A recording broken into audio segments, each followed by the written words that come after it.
It was the settings, turning on the speakers and the settings. There we go. That was the trick. Well, if you're not careful, we might make you a regular on here, and you're gonna have to do it all the time. Now that I've got it sort of figured out. Well, we do need to do it more often. So then I don't forget everything I've learned the last time.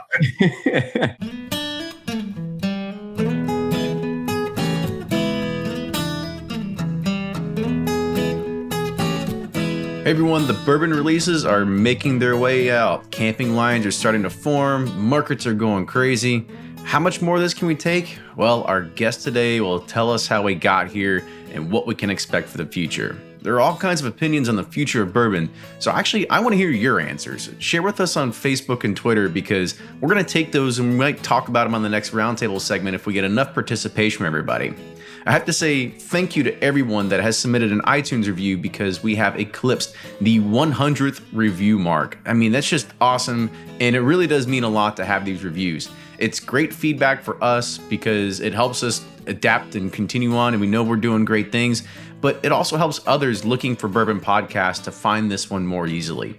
We've been told on many occasions that the format of our podcast cuts through a lot of that meaningless chit chat and gets straight to the topic at hand.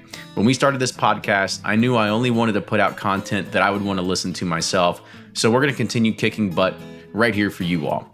With that said, we now have advertisement slots open, and those are going to start filling for 2018. So reach out to us at the Duo, THEDUO, at bourbonpursuit.com to start locking in some dates for our future shows. And to kick it off, enjoy this week's episode.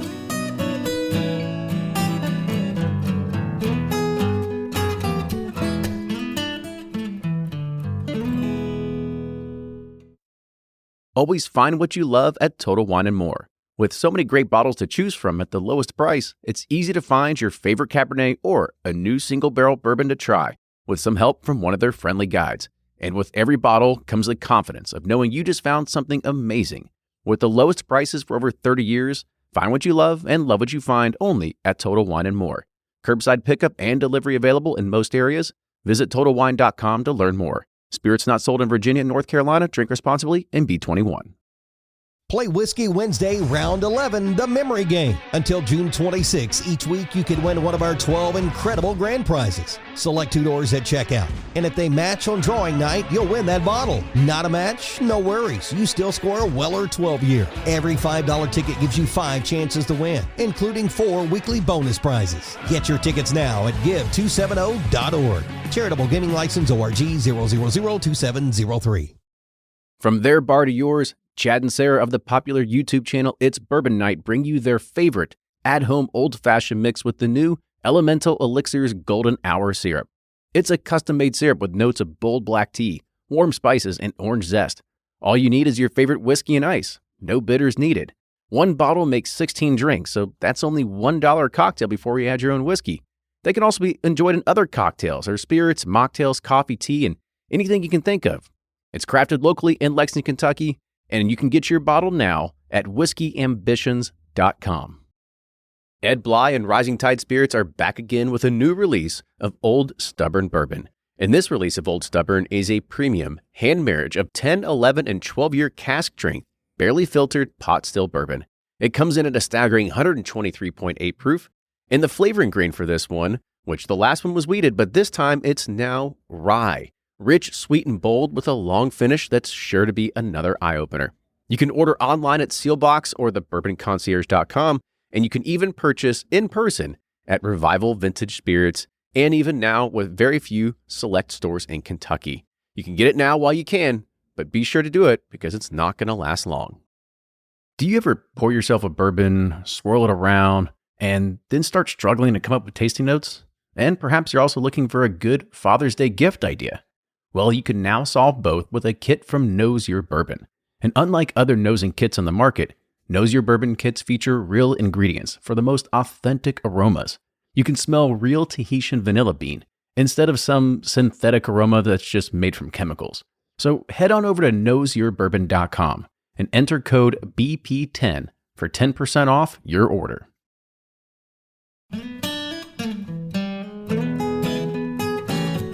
Welcome back to an episode of the Bourbon Pursuit Podcast, the official podcast of bourbon. Today is something that we have a subject that was done through our Russell's Reserve giveaway when people asked, or people said, I want to know, is the bubble going to pop? Why? How are we here? How did we get here? What's the future of bourbon at this point?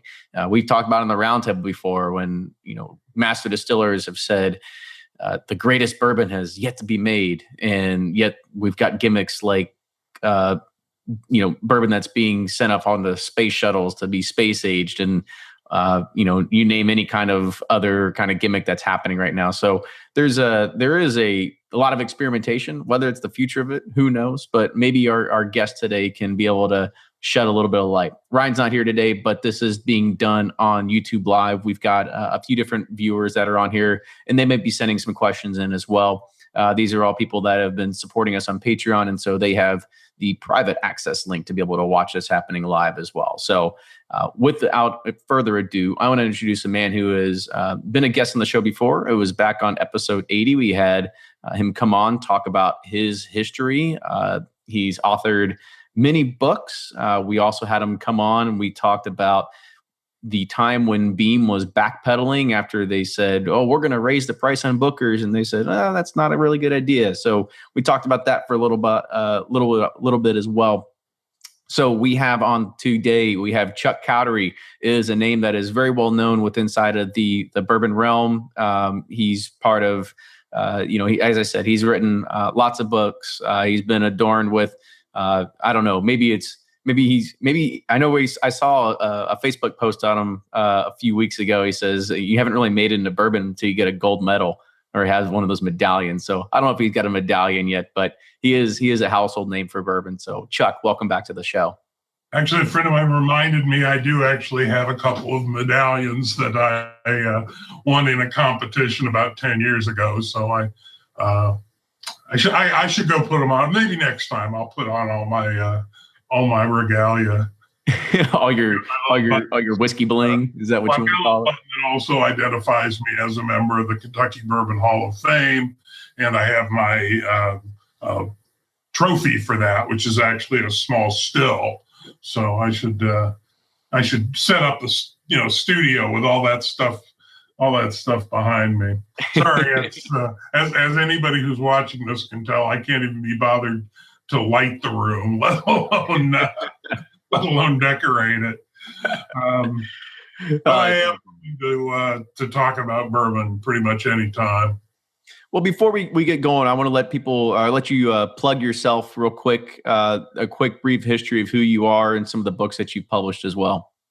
Yeah, my name's Chuck Cowdery. Probably the easiest way to find me is just Google the name, Cowdery. I've written several books. The first one, probably the best known one, was Bourbon Straight, which came out in 2004. So kind of at the beginning of all this craziness. I publish a newsletter, been publishing that for more than 20 years. It's called the Bourbon Country Reader.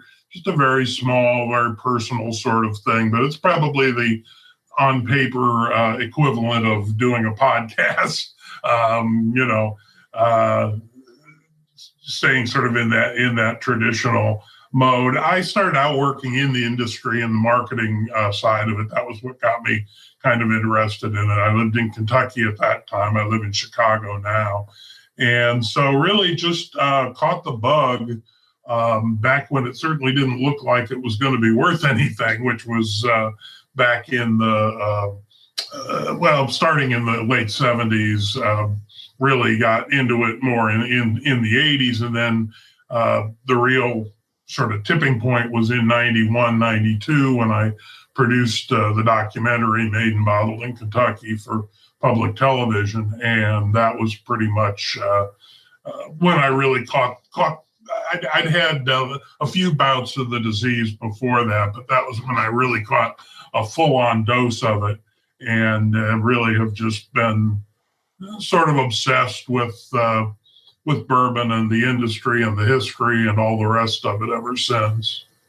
So in my opinion, there's no better person to kind of talk about this than you, right? It's not like you've been inside of a distillery and watched it change. You've been on the outside watching it happen, and you've seen the effects that have been pushed towards it as well. So the reason why I'd asked Chuck to come on the show again is because he had given a presentation at the New Orleans Bourbon Festival and kind of talked about, what's the state of the industry right now. And that's kind of what I want to go in. And he had actually sent me an article earlier that he had written in one of his publications that kind of talked about the past, present, and the future of bourbon.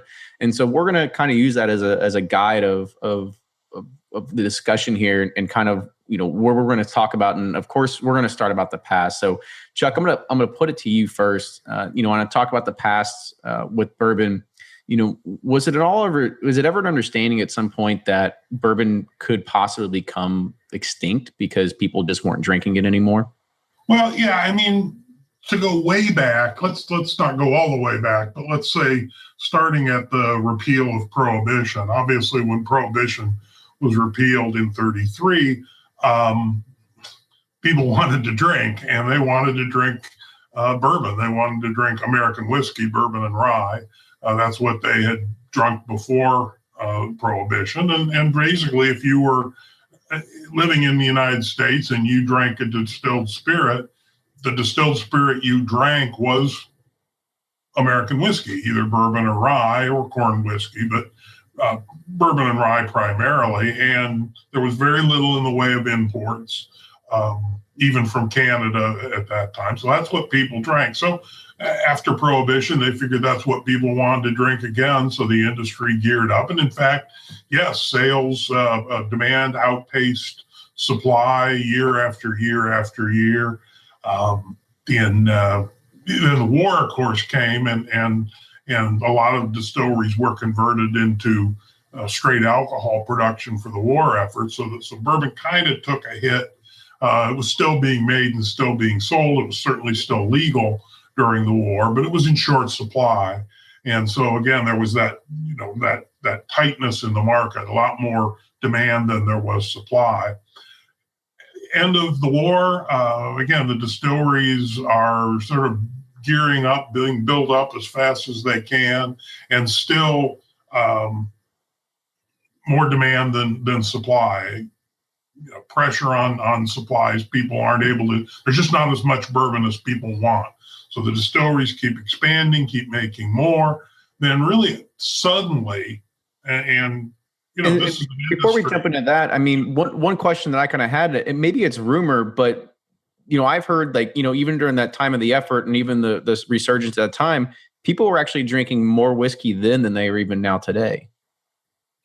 Well, ultimately, yeah. I mean, at the peak of the industry, when you get into the 60s and times are good, everybody's got money, supplies are starting to catch up with demand. Yes, I mean, of course, the population was larger. It was much more acceptable for women to drink publicly and in the home than it had been before Prohibition. That was sort of one of the big changes that came as a result of Prohibition. Was before Prohibition, it was really almost, I can't say it was almost all men who drank, but certainly saloons, drinking in public, in bars and in saloons, that was a male preserve. And the women who were in those bars were there in a professional capacity. It wasn't a place where a respectable woman would go and have a drink. It just wasn't done. And actually, Prohibition, the speakeasies changed that, because suddenly it was fashionable to go to a speakeasy and have a cocktail, and women participated in that adventure as much as men did. And then after Prohibition, it really kind of the attitude really stayed the way, and it became much more acceptable. So yes, there was a lot more alcohol in general being consumed, and still most of it was American-made whiskey. It was either straight whiskey or blended whiskey, and blended whiskey was a bigger part of the mix than it is now, in part because there was so little aged whiskey, they used neutral spirit and so forth, and flavoring and coloring to stretch it out. And but overall, yes, I mean, whiskey was very popular, and they weren't making enough of it. I mean, they were making as much as they could, but they kept needing more and more. So they kept expanding and expanding and expanding.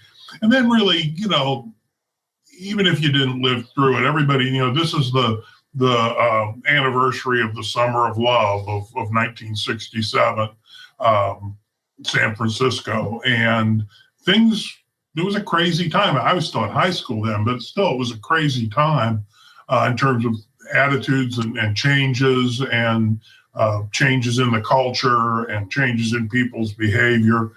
Suddenly there were, let's just say, non-liquid intoxicants that were becoming very popular, and just all sorts of things like that.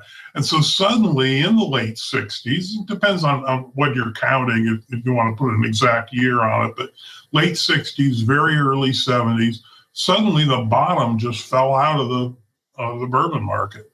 It just, people were drinking other things. Suddenly people were smoking other things, just doing other things. And bourbon and whiskey in general, and certainly bourbon, had gotten this reputation as being what your parents drank, what the old people drank. And if you were young, that wasn't what you were interested in. Certainly in that generation, people were still drinking a lot of beer. They were drinking wine. They were drinking, pop wines like Boone's Farm and things like that. They were drinking tequila. They were drinking rum. I'll be honest, this is the first time I ever heard anybody attribute illegal drugs to the demise of bourbon as well. Well, I mean, that's,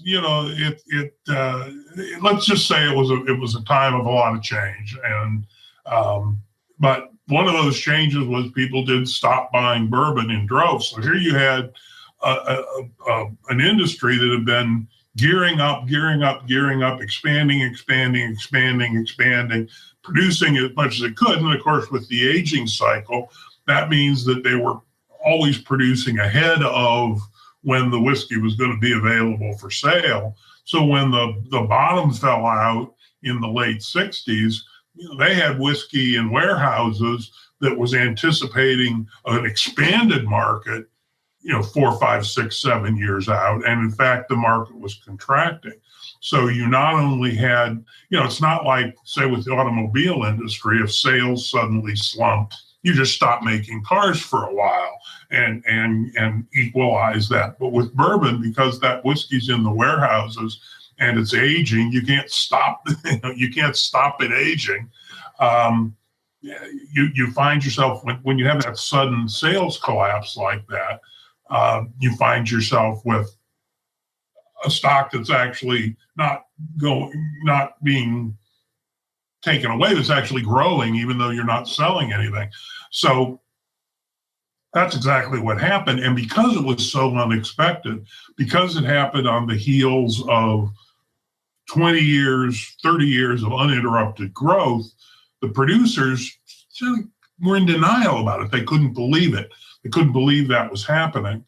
And so they did keep producing. They kept thinking, this is just a blip. These are crazy times. In 6 months, in a year, sales are going to come back, and we don't want to be caught without enough product. So they kept producing well into the 70s, even though it was becoming more and more apparent that the sales were not coming back, were not rebounding, and in fact, were continuing to decline. And really between the peak and the nadir, the industry lost half of its volume. Half as much whiskey was being sold sort of at the end of that period as was being sold at the beginning of that period. And as you mentioned before, we're still, even with the growth in the last few years, we're still not back to, I think the peak year for production was 67, something like that. Or maybe that was the peak year for sales, for depletions. But at any rate, we're not back to those. We're not quite back to those levels yet, although we're pretty close, and Right. Probably will be back there pretty soon. But at any rate, so that was happened, and it didn't come back, and it didn't come back, and it stayed. It finally hit a bottom and stayed at that bottom for rather a long time, all through the 70s, well into the 80s. And during Really this low. time, Yeah. I mean, during the 70s and 80s, when it's in this lull period, I mean, what are distillers doing at this time? I mean, is it this time, as you had mentioned, like they're ramping down production, or they're layoffs? And other things, they're diversifying. They're acquiring companies that make other kinds of distilled spirits. So yeah, suddenly anybody who was just in the bourbon business was in trouble. So they were either selling out or closing down. And so by the end of the period, you had almost everybody with a pretty diversified portfolio. And that was still going on. I was talking to some Jim Beam people last night and telling them, when I first got involved with Jim Beam was in 1987, 88, right after they had purchased National Distillers. And Beam went more or less overnight from being a one brand company to being a full portfolio company. And Beam had actually been one of the brands that had not done too badly during all this. Jim Beam had done okay. Jack Daniels had done okay. I mean, the names, the old names that we still have with us are the ones that came through that period pretty well. Old Crow was the brand probably that took the biggest hit. They were losing market share at double-digit rates. I mean, by handfuls every year for quite a few years in that period. They had gone from being, the number one bourbon to being basically nothing. And is that just because of better advertising, or is it because of and I was involved in marketing the business at that time, and there were endless discussions, people trying to figure out why. And they came up. I mean, the theories kind of sound silly now, but they were the best we could come up with. Any brand that had the word old in its name, which had been considered a good thing, especially in the post-Prohibition period when there was not very much old whiskey, and a lot of the distilleries, almost all the distilleries, were brand new. It became very fashionable to have old in the name. Well, when this change happened, when the 60s happened, suddenly old was the last thing you wanted to be. So the brands that had the word old in their name were the ones that seemed to be taking the biggest hit. And the brands that were a man's name, a square bottle, those things. I mean, that was as much as we could figure out, was that if it was a man's name and it was a square bottle, for some reason that seemed to be good. So that described both Jim Beam and Jack Daniels. Jim Beam hadn't copied Jack Daniels or vice versa. They just both happened to be brands that were a man's name and a real person's name at that. Mm-hmm. And there was also Evan Williams at that time too, right? There's also Evan Williams around that time too, right? I was just going to say, then you got the clones, which were Evan Williams and Ezra Brooks and a dozen others, but those are the two that are still around today. And of course, Evan Williams, and I had some involvement with Heaven Hill during that period, which makes Evan Williams. Evan Williams started out as a Jack Daniels clone, but I think their success was based on offering a very good whiskey at a very good price. I mean, that may sound, to the cynic, that may sound like, well, that can't be what worked. Just offering a good product and a good price, Yeah, it's always what? Bigger, faster, cheaper, choose any two, right? Then that was the way. What Heaven Hill did, and they advertised it relentlessly, but very inexpensively, small space ads and so forth. And in that, they kind of copied Jack Daniels, but they stuck to their knitting. I mean, they had a strategy and they stuck to it. And ultimately, it was very successful. And to this day, Evan Williams is number 3 behind Jack Daniels and Jim Beam, but the 3rd largest selling American straight whiskey. Mm-hmm. So let's not doing as much as in export as Beam and Daniels are, but still, Evan Williams is a really great success story and an example of doing it the right way too. I mean, it wasn't built on a lot of hokum. It was built on a good product for a good price and good availability and all the rest of it. So, at any rate, that was the sort of the state of the industry at the time. Early Times, which I was involved with, they didn't change to a man's name, but they did change to a square bottle. They had a round bottle and they'd had a very, very colorful, bright red and orange label that they toned down quite a bit into pretty similar to what it is now, muted beiges and so forth, but going with more of a look like, say, a Jack Daniels or an Evan Williams bottle, or even a Jim Beam bottle, a much less garish looking label. And they were number 3 at that time. They were ahead of Evan Williams. Evan Williams has since passed them. But and so it sounds almost silly, but that was the kind of the ways people were thinking. They certainly were not thinking. There was trying to manage a decline profitably. And yes, at about that time, let's say the mid 80s, 84, 85, was when people were starting to talk. I did a lot of work with Brown-Forman, and one of the accounts that I worked on for them was Noilly Prant Vermouth, which was a product they didn't own, but they sold in the U.S. And I had been asked to come up with some ideas for them. And basically the brand manager, after I made my presentation, said, good ideas, wrong brand. And he said, vermouth is a dying category. So we're not going to build up vermouth sales. Our attitude with vermouth is let's try to make money off it as the sales decline. And bourbon was not much different than that. They were just trying. That was why Early Times became a Kentucky whiskey, because by using some used barrels, they could cut a little bit of the cost, and they were struggling to make any kind of a profit on these products because everybody was cutting prices because they had more whiskey than they could sell. Nobody was really in the market for a premium product. When I would hear that in meetings, I would say, what about Maker's Mark, which I was living in Kentucky at the time, and Maker's Mark was starting to make a little bit of noise. And I would say, what about Maker's Mark? And the answer I would get back was, oh, that's just a couple of rich guys screwing around. That's not a real brand.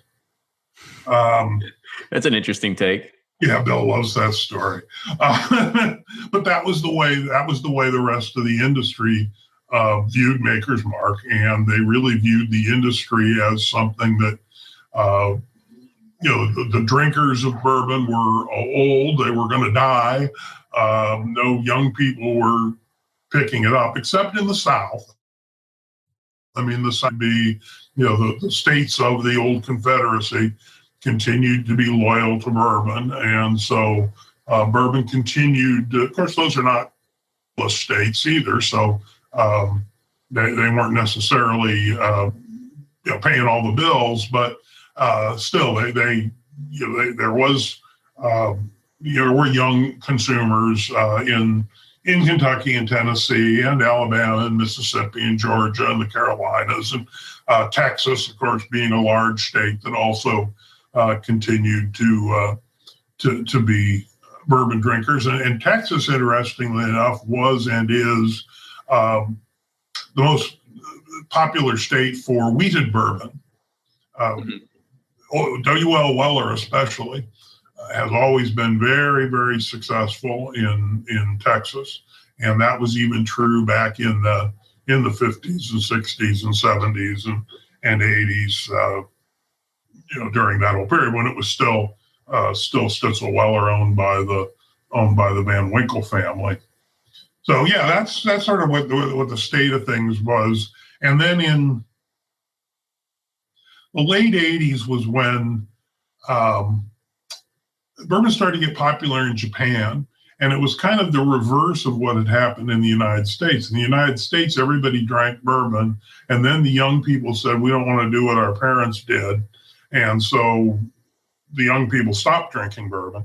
In Japan, same sort of thing happened. It happened a little later. And the thing that their parents did that they didn't want to do anymore was drink scotch and the Japanese whiskeys that were very Scotch-like. So the young consumers said, we don't want to do what our parents do. We want to do something else. And they started drinking bourbon and became bourbon fans. And actually, I.W. Harper became the best-selling bourbon in Japan, and really kind of started the whole. I mean, do you think that was based because of the the decanter with the guy, the top hat? Do you think it kind of had some marketing aspect to it? It was actually not so much an image as it was just the company had a good organization and a good Japanese partner, and so that when Japanese consumers began to be interested in bourbon, they were the ones who were best positioned to exploit that interest. So I don't think, I think Harper had an image certainly that was American, which was part of what those consumers were looking for. But I don't know that it was necessarily the top hat and right. That image actually in a lot of ways seemed to be borrowed from Johnny Walker. It was very similar to the Walking Man. It's very possible that the Japanese consumers, they didn't want to drink scotch, but they were comfortable with that kind of imagery for a whiskey, and so I.W. Harper kind of clicked for them. It's hard to tell, but I know that's a little before my time. So most of what I know about that is from reading newspaper articles at the time and so forth. I mean, was bourbon more or less seen like a premium spirit at that time, where you could only afford it if you were rich or something, or?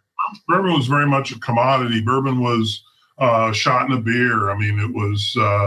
I'm talking like in Japan, like. Oh, in Japan, no. Yes, in Japan, it was an export. It was import rather. It was an import. The Japanese, especially younger Japanese, were becoming interested in American fashion, in American art, in American music, American movies. So it stood to reason that they would be interested in American booze. And yes, and it was considered, it was one of the reasons that Shenley, what's now Diageo, took I.W. Harper off the market in the U.S. Really only introduced it back into the U.S. about 2 years ago.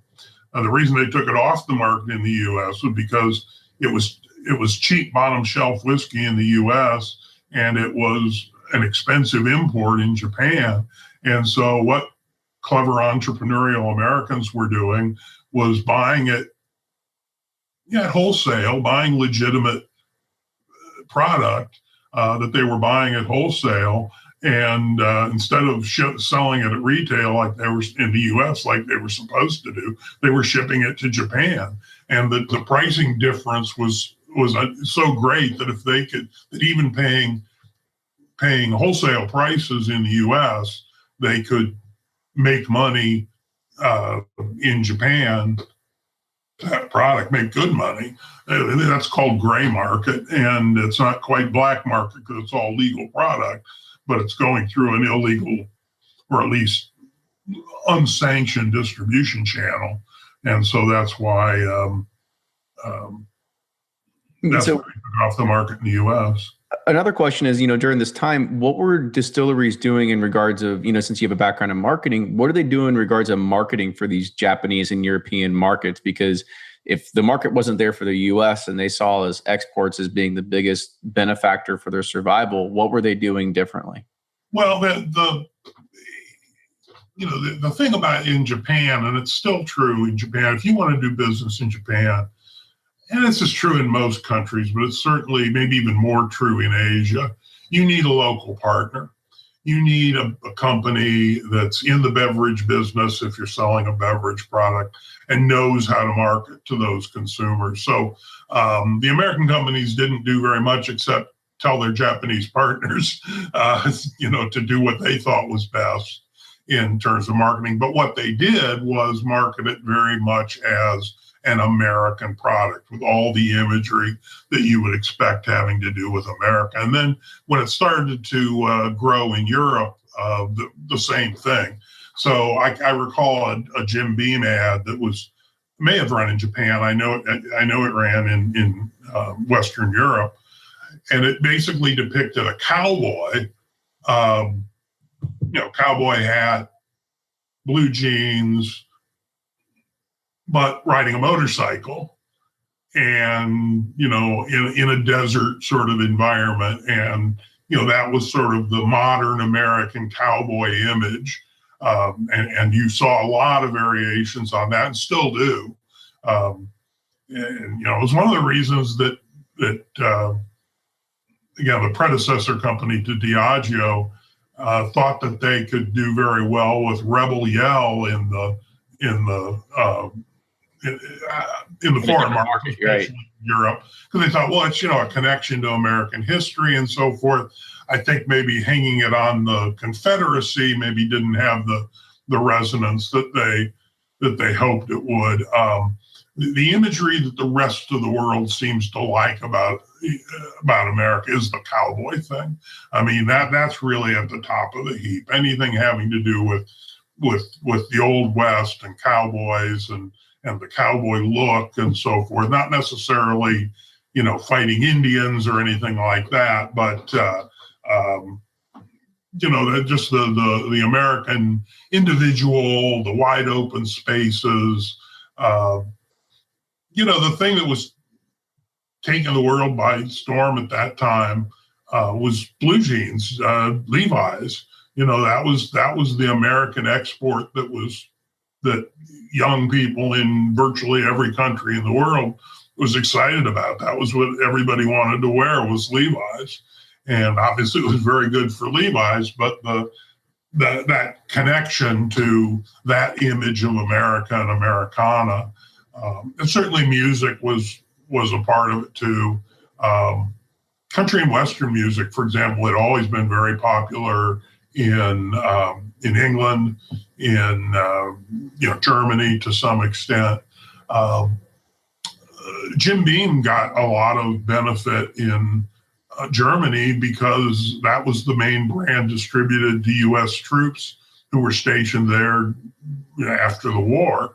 And so during the post-war period, when there were still a lot of American troops in Germany and in France and throughout Europe, a lot of what they drank was, a lot of what they had available to drink was Jim Beam. And so that continued and sort of paved the way for Jim Beam when they began to reestablish that. And of course, the biggest selling brand internationally is Jack Daniels, and all the sort of Americana imagery connected with Jack Daniels seems to be something that that people really love. And again, it's not just Jack himself and the kind of Southern gentleman outlook and so forth, but it's the modern stuff too. The connection to motorcycles keeps cropping up. No, I got you. Motorcycle gangs and those somewhat sanitized versions of those images. So exports had a pretty good impact on the resurgence of bourbon. There's also something that I also saw that you talked about in saying that some of the resurgence that we see is partly because of the lack of drinkers that we had at one time, because there was the unintentional benefit that now there's actually very well-aged whiskey that's just kind of sitting around. Yeah, that was part of what brought it back to the U.S. and that even, well, the Japanese thing in the late 80s was what prompted the introduction of products like Blanton's and then ultimately Booker's. And those things came out I remember Booker's coming out in, I think it was 89.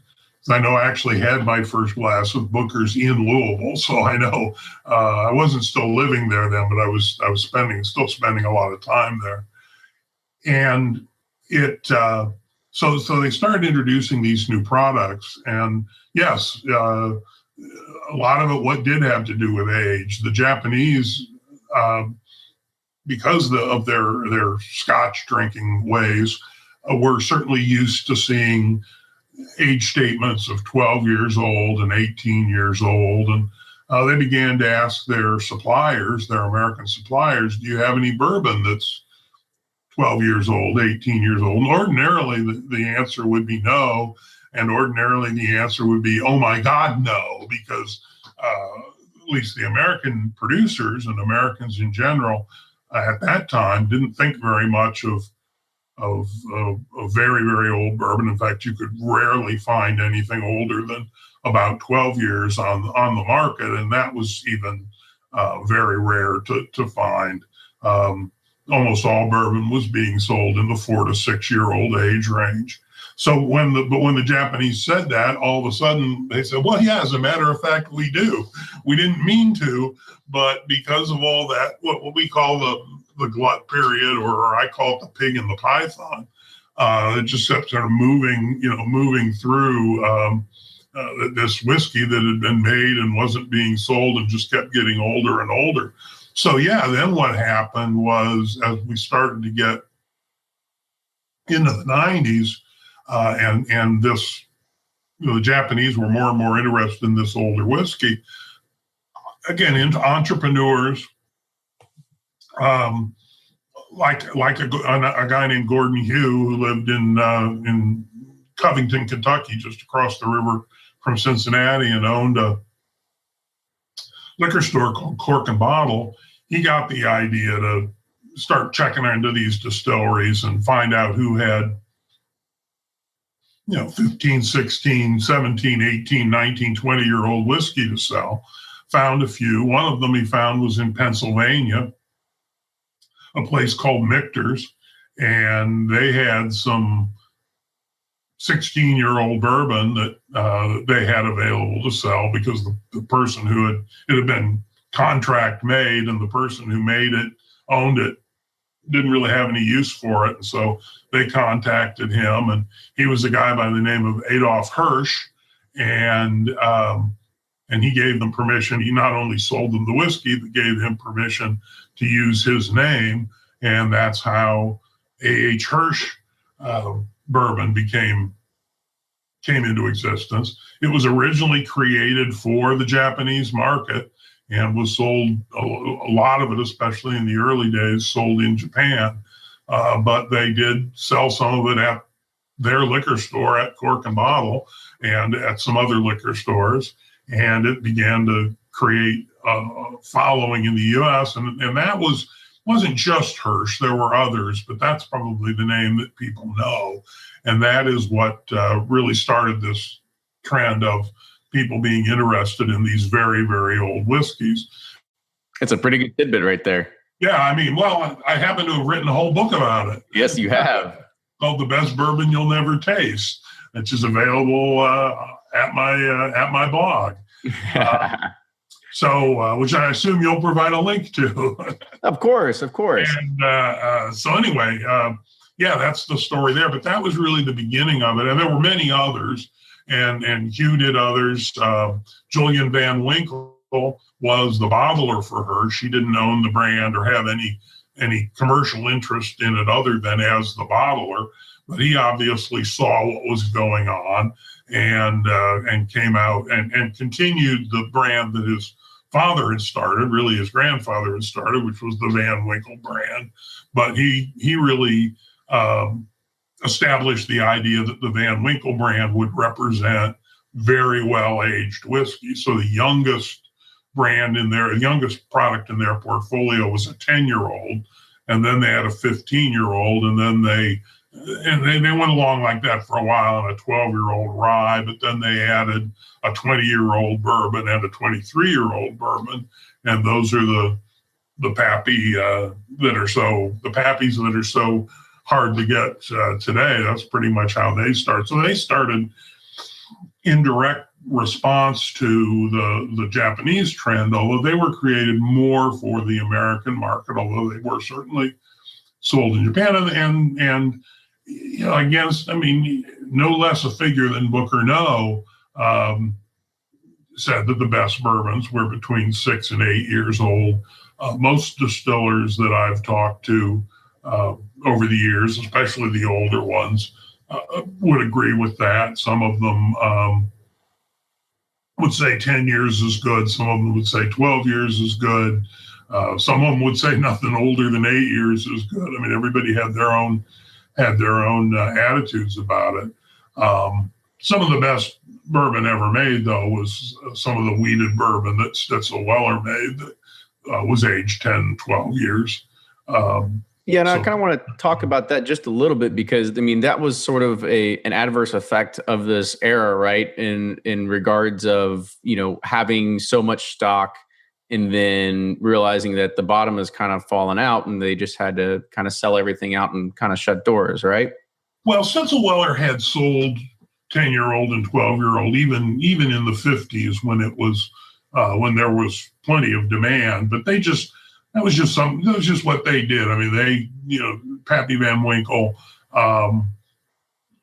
you know, definitely did position Old Fitzgerald and W.L. Weller as premium products, and so they did offer those 10 to 12, but then they became much more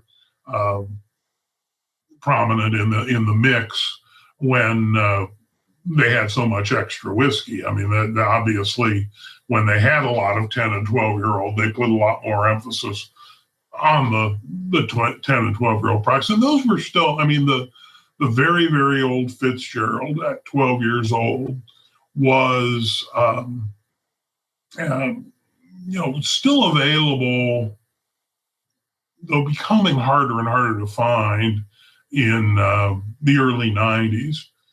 And a lot of that was sent to Japan, but a lot of it did stay in the U.S. But yeah, that was just another example of it.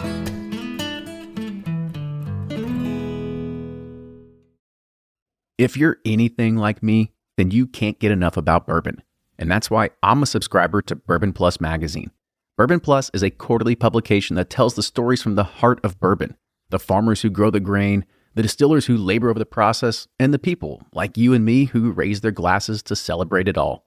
Subscribe to Bourbon Plus magazine today at bourbonplus.com, that's PLUS.com, and use code PURSUIT at checkout for $5 off your subscription. Shopify's already taken the cash register online, helping millions sell billions around the world. But did you know that Shopify can do the same thing at your retail store? Give your point-of-sale system a serious upgrade with Shopify. Shopify's point of sale is your command center for your retail store. From accepting payments to managing inventory, Shopify has everything you need to sell in person. And with Shopify, you get a powerhouse selling partner that effortlessly unites your in-person and online sales into one source of truth. Track every sale across your business in one place and know exactly what's in stock. Connect with customers in-line and online. Shopify helps you drive store traffic with plug-and-play tools built for marketing campaigns, from TikTok to Instagram and beyond. And get hardware that fits your business. Take payments by smartphone. Transform your tablet into a point-of-sale system or use Shopify's point-of-sale Go mobile device for a battle-tested solution. Plus, Shopify's award-winning 24/7 help is there to support your success every step of the way. Do retail right with Shopify. Sign up for a $1 per month trial period at shopify.com/bourbon, all lowercase, and go to shopify.com/bourbon to take your retail business to the next level today. Shopify.com/bourbon.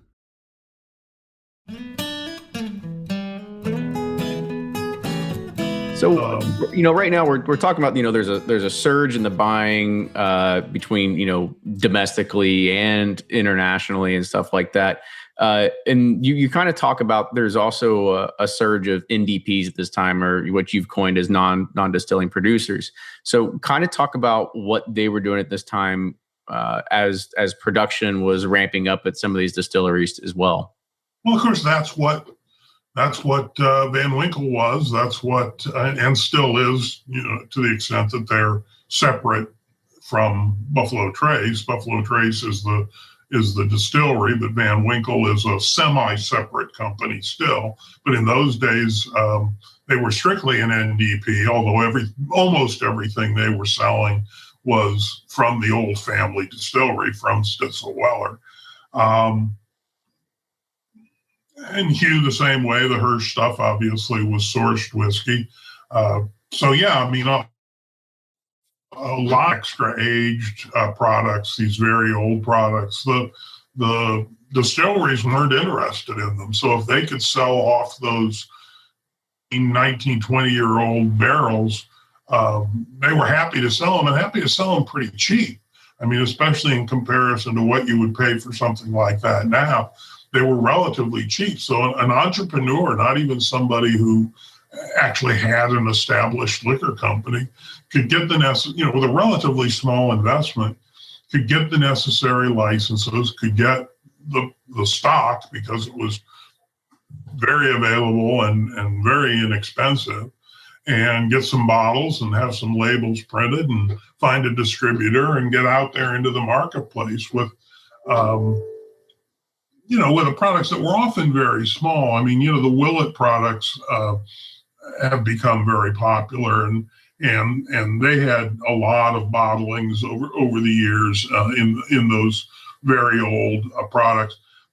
But I'd get them. They would give me the sort of the statistics on some of these products, and they would have 80 cases. They'd produce 80 cases of this thing and 40 cases of this other thing. I mean, they were very small runs, and even the Hirsch was being produced in runs of 200 cases here, 150 cases there. I mean, just whatever they could sell. They had the whiskey by then in tanks. They didn't have it in barrels anymore. And, they would make a sale and they would bottle up as much as they needed for that sale. And it would be relatively small numbers. I think, 400 cases was maybe the most at any one time. Actually, the Berghoff, which is a bar restaurant here in Chicago, was Van Winkle's biggest customer. And they sold a Berghoff branded, house branded bourbon, but it was Van Winkle bourbon, and that was Julian's biggest customer for the Van Winkle stuff, and it was maybe 1,000 cases a year, and that was his biggest customer. So it was not big numbers, but it was going to people who were very enthusiastic about it. And if you think about the timing, especially as you get further into the 90s, let's say past the mid 90s, you start to get the internet. You start to get, the first sort of bourbon discussion group or whiskey discussion group that I got involved in was on the Prodigy service, which was a online service that Sears set up. And it was, these were people with 1,200 baud, 2,400 baud modems, with very, very crude, screen. It wasn't even really the World Wide Web yet. It was the internet, but it was really pre World Wide Web. So you really didn't have the graphical user interfaces that the web made possible. But it was the very beginning of this stuff. And Prodigy had a wine board, bulletin board type of format. But they had different sections, different channels in it, and some people had started a whiskey discussion channel and beer and other things too, and that was the first thing that I got involved with. And then it kind of moved over to CompuServe, which was another service of that sort at the same time. And then the World Wide Web hit, and then in 1999. Something called straightbourbon.com came online. And I was involved with it from the beginning. I was never like an owner or even an administrator, but I was a member of it from the beginning. And it was set up, it was not a for-profit operation. It was basically set up by an IT guy who worked for a company actually owned by his brother. and they did basically IT work for the Defense Department. But he was a bourbon enthusiast, the brother was, and so he programmed this thing and set this thing up, and it's still probably other than the bourbon groups, say on Facebook or Twitter, things like that, but as far as a standalone bourbon group, it's still a pretty significant one. Right. So that's that was really important, but the internet was a really important part of how things got going in the late 90s. Absolutely. And that's what I kind of want to move forward to this and kind of to where we are in present day, right? So, at this point, in the 90s, there was probably a turn, I would say, probably around like 2013, 2012, 2010 is kind of when a lot of stuff really started amping up for a lot of people, right? I mean, is that about the same time that you've seen as well? What happened, and it's one of those things that nobody can seem to explain, is that starting in the late 80s, things just started getting better a little bit at a time. And so every year it got a little bit better. But it was growing at, maybe let's say 4 or 5%. It sort of picked up a little bit of steam right around the turn of the century, right around 2000, 2001, it started growing a little bit more. And then at about the time you're talking about, 6-7 years ago, it just suddenly went into a different gear. It just went into this high gear, and nobody could really explain why, except just to say, well, maybe we just hit a critical mass, that all these things were happening and sort of bubbling up slowly, and then suddenly, how a pot will maybe steam a little bit, but suddenly start boiling. And it was that kind of a phenomenon where it just got to the point where everything fell into place. And, because of the aging cycle, bourbon producers are very careful about predicting future sales. They don't want to underproduce. They don't want to overproduce. They really work very hard to try to get it just right. And it was about that time that you're talking about when they all pretty much said, damn the torpedoes, full speed ahead. Everybody just suddenly kind of threw their forecasting out the window and said, we need to produce as much as we can.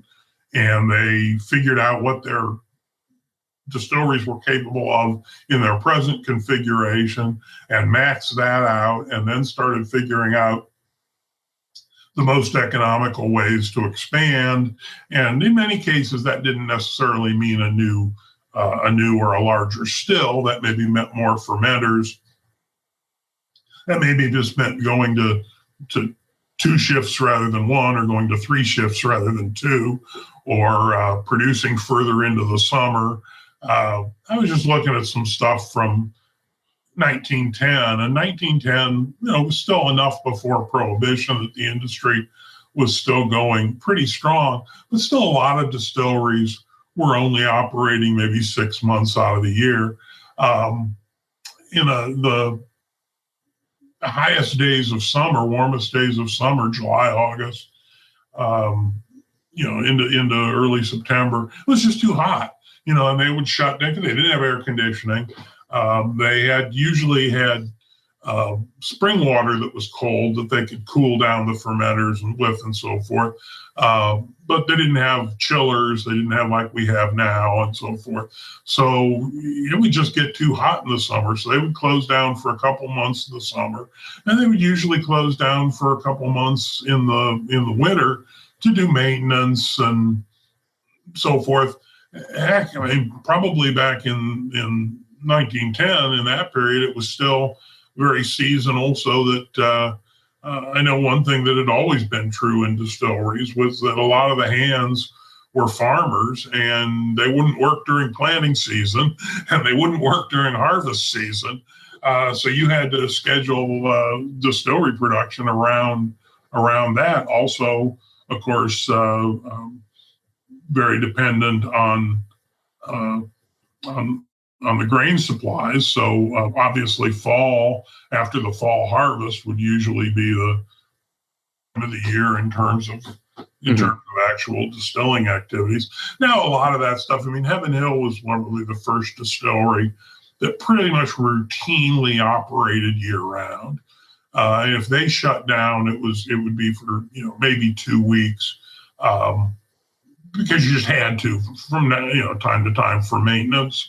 And they didn't necessarily run 24 hours a day like a lot of them do. They would run like just a normal day shift, like maybe 10 hours a day, 6 days a week, that kind of thing. But they would run all year.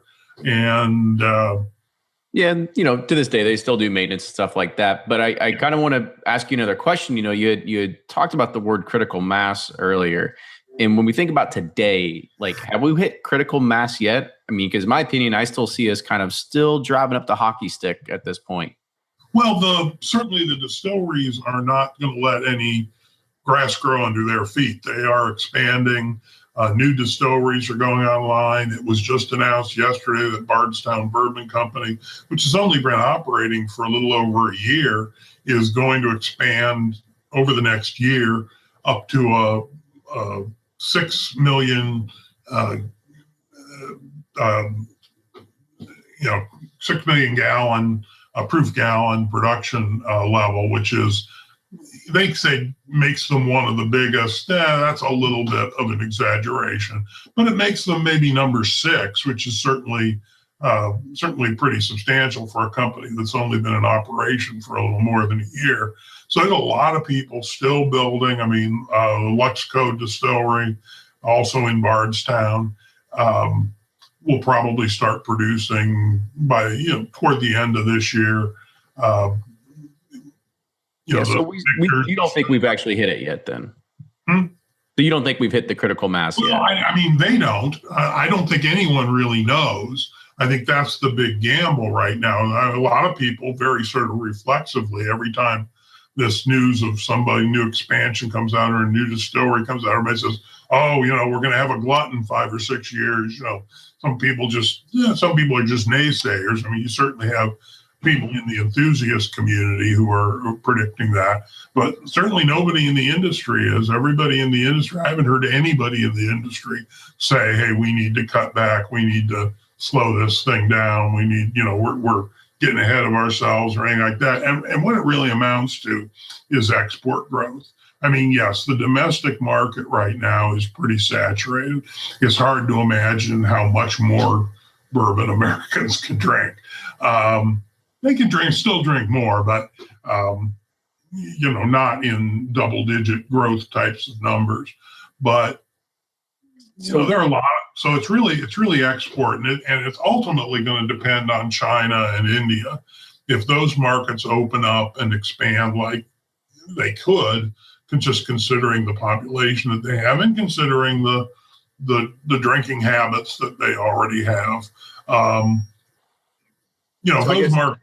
When we think about China and India, when we think about China and India right there, the question I'm going to throw at you, like, what do you think could be the potential downfall of right now, what we've seen with the steel tariffs, the talk of Trump, and then possibly the import taxes that are going to be put on Kentucky whiskey because, they kind of want to kick, McConnell on the balls and stuff like that. So, like, what are your thoughts on that? We're looking at a much longer frame than that in talking about these things, because export growth, value of the exports has been growing at 10, 11, 12% a year for the last several years, including this last year. And it's not even to places to China and India. It's to still tremendous growth going on in Western Europe, really throughout Europe. Things are starting to grow. Brazil is becoming a significant market. Panama is becoming a significant market. I mean, you see some of these places like Panama that grew 75% last year. Now, Panama is not a big country, and it's growing from a very small base. But right now the exports are growing very strongly, and China and India really aren't even in the picture yet. That's still many years out. So yes, those are the kind of things that could throw roadblocks in the way. China has been on this I forget exactly, anti-luxury kind of kick for the last couple of years, really trying to keep especially the government officials and so forth from spending a lot of money. It has been cognac up to this point that they've been spending a lot of money on buying expensive cognacs, and the government's tried to put a clamp on that, and it has hurt the cognac business because the cognac business was growing very strong in China, and it's been a setback. So there are bound to be bumps in the road, and the bumps don't necessarily mean we won't eventually get there. And the saying I always say is that if those markets do grow, then nobody will have made enough. Even with as much as people are making now, it won't be enough. But if those markets don't grow, and if there are more bumps in the road than we can deal with, everybody will have made too much. So it's certainly possible. It's certainly possible that we're I'll going throw another bump in the road for you and kind of gauge your opinion on this. So do you think we could possibly see people drop off, people that have gotten into this in, say, the recent 5 years, we'll say 5 years. Do you think we could see a drop off of people because, right now, maybe there's not enough well-aged whiskey that we had mentioned earlier, is that there's an unintended consequences of the glut that we had earlier. And now we've got, distillers and craft distillers, and should I say the craft distillers are still very young. The key big distillers out there removing age statements now. So how's that going to affect the future of the bourbon industry? Could we see people start dropping off because of It's a risk. I mean, it's a definite risk. And it's something that really has happened before. It was part of what they were worried about when they couldn't meet demand in the 60s, and it may have actually played a role in the collapse of the market, that people couldn't get the whiskey they wanted, and so they went looking for alternatives. They found alternatives and never went back, and that is absolutely a risk. That people who like very well-aged whiskey and are not finding it at the prices they like, they might switch to they might switch to Scotch. They might switch to Islay Scotches and things like that, except they're in the same kind of boat. They're not exactly in great supply and certainly are not at cheap prices. But you never know. I mean, somebody might, tequila kind of came out of nowhere when it became popular. You never know what somebody's going to, and that's the big thing that scares, that's the big thing that keeps people with a lot of money invested in this industry awake at night, worrying about the next new thing that isn't a bourbon, and you never know what it's going to be. Probably going to be an intoxicant of some kind, but that's why they're paying very, very close attention to legal marijuana. Now, my comment on that has always been, do you know anybody who smokes pot who doesn't drink? That's true. But so I'm not real worried about that but that is the kind of thing that people look at very carefully and very closely, and they want to see how those trends are going. And do you think craft distillers could ever put a dent in this market where they could fill a gap that the big boys can't take care of, or they're just trying to get their piece of the pie and that's all there is? Who's a craft distiller? Is Bardstown Bourbon Company a craft distiller at 6 million proof gallons? Again, it's sort of hard to define. They're a brand new distiller. They're a new company that has sort of come out of nowhere. They've got a very experienced master distiller in Steve Nally, but they are a new company, and they did kind of come up out of this craft thing. So we've really got this this category of companies that kind of came out of the craft movement, but the distilleries are too big to be really what I would consider craft. What the small distilleries are doing, they're not going to ever make a big dent in volume, just by definition. If they're small and they're not producing very much, they're not going to, even if there are thousands of them, they're not going to make much of a dent in volume. They really mostly, what their result has been very positive for the major producers, because they get people interested in the category. They get people curious about different styles of things. And that's where the craft distilleries really make their contribution, is in exposing people to different flavors, different ways of making bourbon, different ways of delivering it. And of course, the craft cocktail movement has also played a real big role in that, because they're showing people different ways to use both the mainstream products and the craft products, and creating drinks that are enjoyable, that are pleasant, that people enjoy drinking. And if you drink something, you go to a bar and you drink a cocktail, and it's something that really appeals to you, you're going to figure out how to make it at home, and buy those ingredients and so forth. So yeah, all those trends do feed on each other and support each other. I just finished a piece about how when the craft distilling movement started, a lot of the craft distillers were very critical of the big guys and accused them of trying to stamp out the craft distillers. It was never really the case. In fact, you don't hear that much anymore, because they've seen that it's not the case. In fact, the relationship is very symbiotic. And they want to get bought up sometimes too, right? Well, and that's then the other thing. Yeah, a lot of these people, now a lot of them have not really been, you say craft distiller, and yet that term kind of implies distiller. And a lot of the places that have these names that sound like distilleries either haven't been distilling at all, or they have been not really selling their home distilled product as much as they've been selling a sourced product. So yeah, there's been a certain confusion, a certain muddiness in the market, but these are all factors. If people are buying whiskey and drinking whiskey, then it's all to the good, right? Absolutely. So I kind of want to wrap up with two more questions here. So one, somebody had asked, and they said, I want to get your honest take on the future of bourbon, and if you think the bubble will pop, because right now we've got bottles that are unicorn bottles, and there's crazy prices that are being asked for them. There's the secondary market where people are flipping bottles all the time. And not only that, is like the bottles that were costing us, say, Old Forester Birthday is a recent release. That was a $50 bottle 3 or 4 years ago. Now it's a $90 bottle at retail. When is this bubble going to burst, or do you think it will at all? Well, I think it will continue to change. I don't think you're going to see anything like what happened at the end of the 60s, where the bottom just fell out. I don't think we're going to see that again. But I think as things ebb and flow, we may have periods where,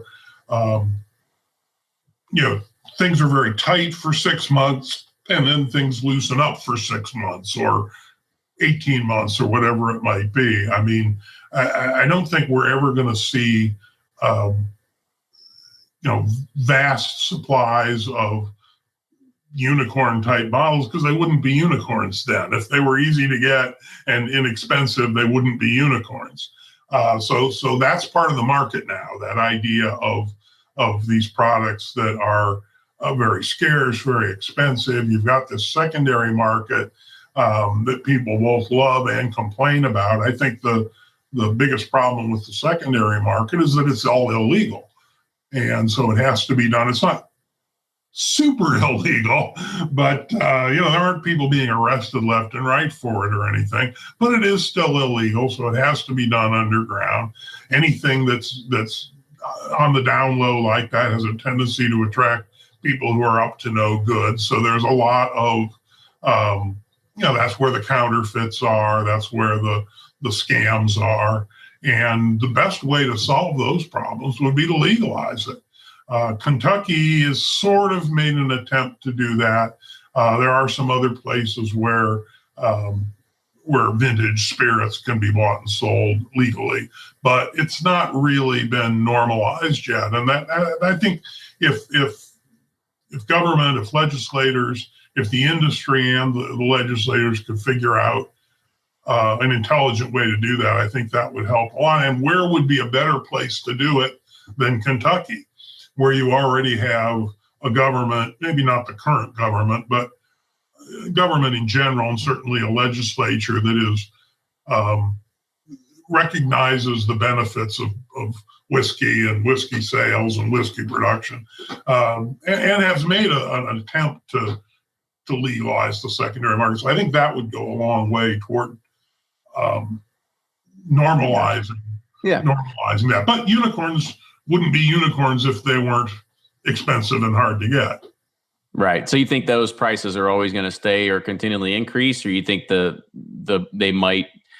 I think it'll have a way to where they can go actually to auction, where somebody says this bottle's worth $2,500, but actually it's only worth maybe $1,700, right? Like I said, I think if things were more open and people could get involved in a more open and honest way, where they could go to an auction and trust that the products being sold are authentic, and that and be able to do it in the open, and just the whole ability to have, to anybody to assess what something is worth, you've got to know what people are paying for that something. And when you've got a market that's on the down low, you don't get that. You don't know what real prices are, because people have an incentive to distort the market. So even if you try to get information, nothing's on the record, so people can lie about what they're paying. People can lie about what they're offering, what they're willing to pay, everything else, anything that they think is to their advantage. That's why markets exist, and that's why markets are regulated, so that people can buy and sell with confidence. And we don't have that in the whiskey secondary market right now. And that would, if we had that, that would go a long way to making it more normal. And you wouldn't have people who just have more money than sense spending $3,000 for a bottle of Pappy, when in a normal open market exchange that it's going for $1,000 or $900 or something like that. So, you're not going to pay $3,000. Even the stupidest person's not going to pay $3,000 if there's an easy way for them to get the same thing for a lot less. No, I got you. So the last question I want to throw your way, and this isn't necessarily about the unicorns or the high-end releases or anything like that, but what's the key to making this trend last, where people are going to continually be interested in bourbon? I think keeping it fresh, keeping it new, that's always been something that's been hard for bourbon, because new and improved is not a word you want on your bourbon. But people do. I mean, consumers are consumers, and they want the new things and the latest things. And people who've actually figured out a way to do that, and do that intelligently. So you get, and some of it's hit or miss, some of it works, some of it doesn't. But look at Angel's Envy. I mean, Angel's Envy, very simple idea, which is you take a fairly ordinary bourbon, you finish it in port casks, and port is a very compatible flavor with bourbon. And wow, you've got something that's a little bit different, that tastes really good, that's a premium price as far as being a very profitable product, but not out of reach for the consumer, and it's in the stores, and it's readily available. And so a lot of people are following that trend, doing various secondary wood finishes. So there are ways to keep the thing fresh. These limited editions that people do. I mean, Four Roses is able to always come out with different things, because they've got the 10 recipes, and the 2 mash bills and the 5 yeasts that allow them to do pretty much an unlimited number of different products. They're not hugely different, but they're different enough to make some news and get people interested. Well, that's been the trend that's going on now, and has been going on for the last couple of years, is just as much new product, anything that you can come out with that's a line extension, that's a brand extension, that's a little bit of a different twist on the product. I mean, Jim Beam as a company, not just with the Jim Beam brand, but with Just yesterday, I tasted a product that they're coming out with called Basil Hayden Dark Rye. And it's actually a blend of bourbon, Canadian whiskey, and port wine. They're just going crazy on you, that one, right? Under the Basil Hayden brand name. Still 80 proof, which is kind of the Basil Hayden signature, is that lower proof. But again, well-aged whiskey and port is a very compatible flavor. And so it's good. But the main thing is that it's new. It's something new to talk about, something new to try, something new to have at your bourbon club, meeting. And that's what people like. And that's been really the key to success across the board. I mean, that's why the craft distilleries are doing well. Craft distilleries also have, a great tourism type of angle, and the major distilleries do too. But, as much as people love their cars, who wants to go see where their car is made? I mean, there's some of that. That's true. Widespread. And you certainly, who wants to go see where their favorite breakfast cereal is made? Nobody. But people want to see where their favorite bourbon is made. And, Jack Daniel's still gets 250,000 visitors a year to and Lynchburg is not on the way to anywhere. Anybody who's going to Jack Daniel's is not going there because they're in the neighborhood for something else.